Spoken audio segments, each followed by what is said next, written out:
अब ये जो शुभेंदु अधिकारी कर रहे हैं, सीए का फैसला जितना प्रशासनिक दिखाई देता है, वंदे मातरम मदरसों में गाने का फैसला उतना ऐसा लगता है कि वो इनकी हिंदुत्व की आइडियोलॉजी को और आगे बढ़ाने वाला फैसला है। शुभेंदु अधिकारी कर क्या रहे हैं इस वक्त पश्चिम बंगाल में? देखिए, इसमें पॉलिटिक्स और पॉलिसी दोनों का सम्मिश्रण है।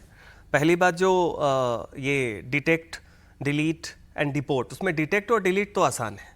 आसान इसलिए है कि सीए का जो कानून है, उस कानून के तहत बहुत आसानी से आप जो भी वहाँ से हिंदू जो बांग्लादेश से अल्पसंख्यक आए, उनको 2014 तक जो आए हैं, उनको आप नागरिकता दें। उसके लिए प्रावधान ये है कि उन्हें एक हिंदू कार्ड मिल जाए, जो कि अभी तक डिले के कारण नहीं मिला था। उसके बाद उन्हें यहाँ की नागरिकता मिल जाएगी। लेकिन जो लोग वहाँ के अल्पसंख्यक नहीं है, मतलब जो मुस्लिम है, वो आए हैं अवैध तरीके से, उनको आप डिटेक्ट करेंगे और उनका नाम डिलीट करेंगे राशन कार्ड से, वोटर कार्ड से, सबसे। डिपोर्ट करना थोड़ा सा मुश्किल इसलिए होगा क्योंकि असम में भी हमने देखा है, असम का मॉडल है कि डिपोर्ट में ये है कि पहली तो उसके पास बांग्लादेशी नागरिकता का कोई आइडेंटिटी प्रूफ होना चाहिए। दूसरा, बांग्लादेश में उसे भेजने का एक बायलैटरल आपके पास बात होना चाहिए। तो ये तो पॉलिसी की बात होगी। इसमें निश्चित तौर पर है जो डेमोग्राफिक चेंज हो रहा है, जो लोग प्रताड़ित हिंदू है, वो तो पार्टीशन का मसला है, उसका न्याय आप दे रहे हैं वहां के लोगों को। सबसे ज्यादा दलित हैं, नमोशूद्रा, राजवंशी, ये लोग आ रहे हैं जो रह गए थे।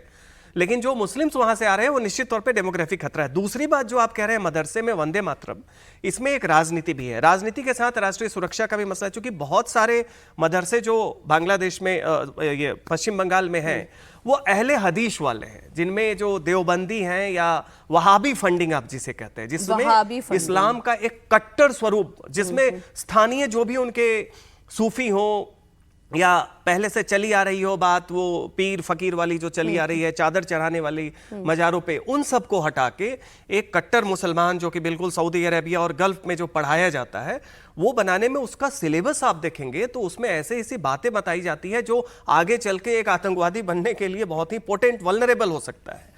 ऐसे में तरीका और भी है कि आप उसके सिलेबस को मेन स्ट्रीमिंग करें। उसमें वंदे मातरम लाना निश्चित तौर पे एक राजनीतिक तौर एक एंगल है उसका, कि आप मदरसों को कहें कि आप अपनी निष्ठा दिखाइए। चूंकि ये वो मदरसे हैं जिनका आप सिलेबस देख लें तो ये सहारनपुर के देवबंद से भी ज्यादा कट्टर है।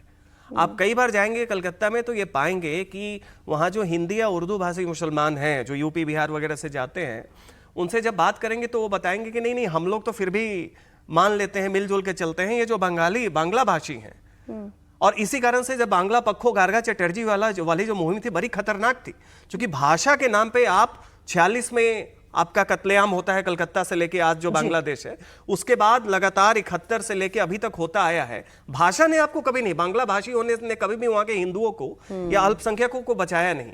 और वहां के मदरसों में जिस तरीके से, एक तो डेमोग्राफिक चेंज, दूसरा वहां पे जिस तरीके की मानसिकता तैयार की जा रही है, वैसे में एक ये बहुत ही आप कह सकते हैं हाई डोज एंटीडोट दिया जा रहा है, जिसमें एक हिंदुत्व का भी एंगल है कि वहां पे निश्चित तौर पे ऑब्जेक्शन होगा कि मुसलमान बोलेंगे कि भाई वंदे मातरम में हमारी एक धार्मिक सीमा है, हम उसे नहीं बोल सकते हैं। लेकिन उसका एक संदर्भ ये है कि आपकी एक, आप जिस एंटीडोट की बात कर रहे हो, शायद वो एंटीडोट की तरह काम करे। इधर शुभेंदु अधिकारी ने जैसे ही बांग्लादेश बॉर्डर की फेंसिंग के लिए जमीन का आवंटन किया, वैसे ही बीएसएफ ने जो एक्शन शुरू किया, उससे जुड़ी बड़ी खबर है। बांग्लादेश बॉर्डर पर पिलर लगाने का काम शुरू कर दिया गया है। जलपाईगुड़ी के चांगरा बांधा के पूर्वपाड़ा इलाके में बॉर्डर पर सर्वे किया जा रहा है ताकि फेंसिंग की जा सके। आपको बता दें कि चांगरा बांधा के पूर्वपाड़ा इलाके में फेंसिंग नहीं थी और यही कारण था कि यहां से खूब घुसपैठ होती थी। एसआरएफ का काम होगा तो उसके लिए ज़मीन जो हम लिए है उसका मापी हो रहा है। इसका परमानेंट डिमार्केशन हो जाएगा आज से। इसके बाद इधर फेंस और रोड बनेगा। कितना दिन तक यहाँ पर नहीं था? इधर ये काफ़ी टाइम से डिले चल रहा है, 5 साल से। ये क्या स्टेट गवर्नमेंट की वजह से जो रुका हुआ था काम? स्टेट गवर्नमेंट की वजह से। तो कितना किलोमीटर जगह पे ये फेंसिंग होगा यहाँ पर? लगभग 1 किलोमीटर है। अच्छा, कौन सा इलाका है? ये चक्राबंदा एरिया। तो ये होने के बाद कितना सुरक्षित हो जाएगा भारत के लिए और दोनों देशों के बीच में जो सिक्योरिटी है उसको लेके? ये काफ़ी इधर से सुरक्षित हो जाएगा। अभी आधा एरिया है, आधा एरिया अभी और चल रहा है, वो कुछ टाइम बाद उसका भी हो जाएगा। अच्छा, बंगाल बदल रहा है, फेंसिंग तो हो ही रही है, अवैध घुसपैठी हो या फिर अवैध निर्माण हो, बंगाल में शुभेंदु सरकार ताबड़तोड़ एक्शन ले रही है। अवैध टीएमसी ऑफिस से लेकर अवैध घरों पर भी बुलडोजर चल रहा है। अब इसे लेकर बंगाल में सियासी घमासान तेज है।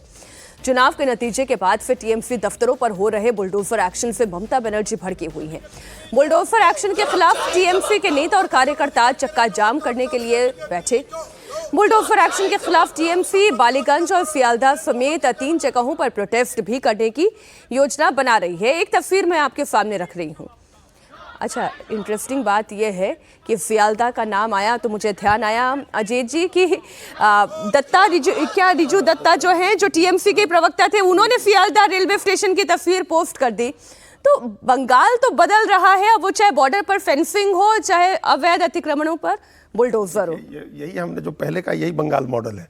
तुरंत सब बदलने लगते हैं, जैसे सत्ता गई सब तुरंत ही बदलने लगते हैं। उन्होंने साफ सफाई हुई, मतलब जिस अतिक्रमण की बात हम लोग कल कर रहे थे कि स्टेशनों पर दुकानें लगा करके लोग बैठे रहते हैं, उसकी सफाई की तस्वीर थी, वो दूसरी कुछ नहीं थी। हटा दिया गया अवैध अतिक्रमण, स्टेशन साफ हो गया।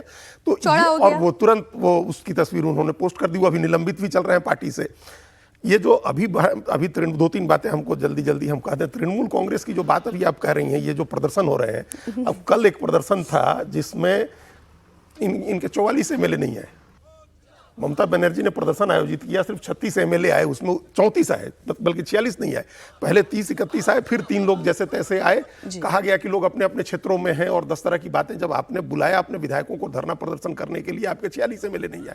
तो वो बंगाल मॉडल है कि अब वो सब अपनी अपनी जगह तलाश रहे हैं। उनकी एक एमपी हैं काकोली घोष दस्तीदार, जिनको Y+ की सिक्योरिटी भारत सरकार ने दे दी। अब वो नाराज है कल्याण बनर्जी को उनकी जगह मुख्य सचेतक क्यों बनाया गया, और कल्याण बनर्जी का महुआ मोइत्रा से झगड़ा सब पब्लिक डोमेन में है। तो एक ममता बनर्जी की पार्टी के सामने एक जो संकट खड़ा हुआ है, वो संकट दिख रहा है।